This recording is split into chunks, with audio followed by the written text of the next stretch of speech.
कल जो हमने 6 का लेसन शुरू किया था उसको हम आगे से शुरू करने जा रहे हैं, जो 2 पैराग्राफों के बाद में जो हमने छोड़ा था उसके आगे से देखो। द किंग वेंट ऑन, राजा ने जारी रखा, टू एक्सप्लेन, समझाना बताना, यानी कि राजा ने बात को बताना जारी रखा। That he was now about to be married to a princess, कि अब वो एक राजकुमारी से शादी करने जा रहा था। Of one of the neighbouring countries, कि अपने पड़ोस के देश की किसी एक राजकुमारी से शादी करने जा रहा था। एंड दैट आयरन एडलर, और iron Adler who was still, जो कि अब भी अपेरेंटली प्रतीत होती थी, इन लव, प्रेम करती हुई, विद हिम, उसके साथ। उसने कहा कि पड़ोस की राजकुमारी से वो शादी करने जा रहा था, लेकिन अब भी आयरन एडलर उससे प्रेम करती प्रतीत होती है। Had said that she was going to write, कि वो कह रही थी कि वो लिख देगी टू द प्रिंसेस, राजकुमारी को, एंड टेल हर ऑल, और वो सब कुछ बता देगी, यानी कि राजकुमारी को पत्र लिखकर वो सब कुछ बता देगी। Is it money Miss Adler wants asked Holmes ने पूछा, क्या धन चाहती है Miss Irene Adler? Heavens no, कि भगवान कसम नहीं। सैड द किंग, राजा ने कहा कि नहीं। She is not that kind of person, वो इस प्रकार की लेडी नहीं है, इस प्रकार की इंसान नहीं है। सी सिंपली, वो तो आमतौर पर साधारणतः इंस्टिट जोड़ देती है दैट की। सी स्टिल, वो अब भी लव्स, प्रेम करती है, मी, मेरे से, कि वो इस बात पर जोड़ देती है कि वो अब भी मेरे से प्रेम करती है। And she refuse to let me, वो मुझे मना करती है मैरी, शादी करने से, समवन एल्स, किसी दूसरी से, यानी कि किसी दूसरे से शादी करने से मुझे मना करती है। आई सपोज, मैं मानता हूँ, she has some letters of yours, कि मैं ऐसा समझता हूँ या जानता हूँ कि वो कुछ आपके लेटर भी उसके पास है।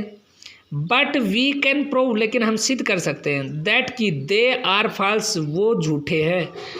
कि उसके पास, होम्स ने कहा कि उसके पास आपके कुछ लेटर्स भी होंगे, लेकिन हम ये सिद्ध कर सकते हैं कि वो झूठे हैं। सैड द होम्स ने कहा, they are written on my own private paper, they are written, वो लिखे हुए हैं, on my own private paper, अपने स्वयं के निजी पत्र पर, and in my own hand writing, और मेरी स्वयं की हस्तलेख है, कि मेरे हाथों से लिखा हुआ मेरे निजी पेपर के ऊपर वो लेटर्स लिखे गए हैं। सी आल्सो हैज़ माई फोटोग्राफ, और उसके पास मेरी फोटोग्राफ भी है।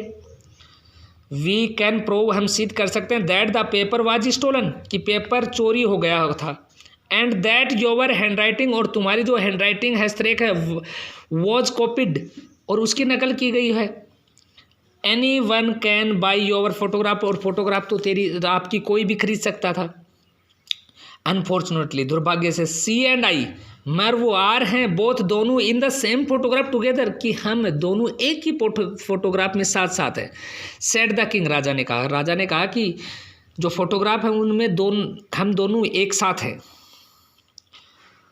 हर इन एनीवे, अब देखो कि ये बात तो हो गई, उसके साथ अब दैट इज क्वाइट, हाँ, फोटोग्राफ दोनों के एक साथ है उसमें।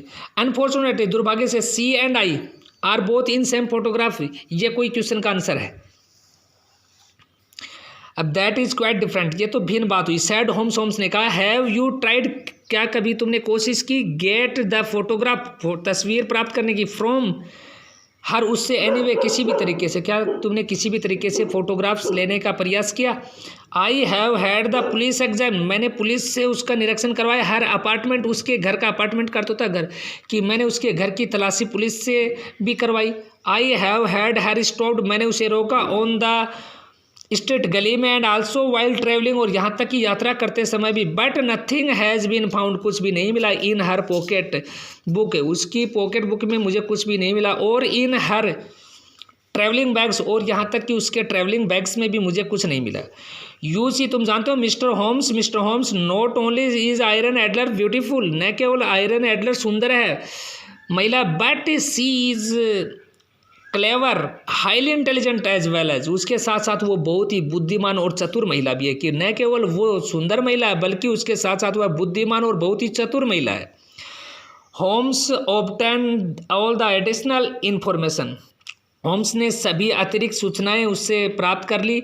ही कुड फ्रॉम द किंग, जो राजा से प्राप्त कर सकता था। एंड द नेक्स्ट डे, अगले दिन, लेफ्ट होम अर्ली, जल्दी ही घर छोड़ दिया उसने। I happen to meet him, मैं संयोगवश से उससे मिला। दैट नाइट, उस रात, आउटसाइड आवर हाउस, हमारे घर के सामने। Just as he was getting home, जो ही वो घर में प्रवेश करने वाला था, I did not recognise him, recognise का अर्थ होता है पहचाना, मैं उसे पहचान नहीं सका। नेचुरली, आमतौर पर, स्वाभाविक तौर पर मैं उसे पहचान नहीं सका। बिकॉज ही वॉज डिस्गाइज्ड, क्योंकि वो बेस बदले हुए था, as an old cab driver, एक पुराना टैक्सी ड्राइवर के रूप में या बूढ़े टैक्सी ड्राइवर के रूप में अपना वेश उसने बदल रखा था। इट सिम्स, ऐसा प्रतीत होता दैट कि ही हैड स्पेंड, उसने बिताया ऑल डे, संपूर्ण दिन, in around the iron Adler home, कि ऐसा लग रहा था जैसे कि उसने संपूर्ण दिन आयरन एडलर के घर के चारों ओर बिताया हो। टॉकिंग, बात करके, विद अदर कैब ड्राइवर्स, अन्य टैक्सी ड्राइवरों के साथ, एंड विद एनी बॉडी, और किसी से, हु सीम्ड, जो प्रतीत होता था, to know anything about Miss Adler, कि जो भी मिस एडलर के बारे में जो जानता था उससे वो बातें करते हुआ प्रतीत हुआ, और उसने संपूर्ण दिन ऐसे ही बिताया। He had seen her personally, और या फिर उसने स्वयं उसे देखा हो, मिला हो, एंड बाई मीन्स और अदर, और ये भी हो सकता है he had even talked with her, यहाँ तक कि उसने उससे बात भी की हो। धन्यवाद। अगला जो पैराग्राफ है वो कल शुरू करेंगे।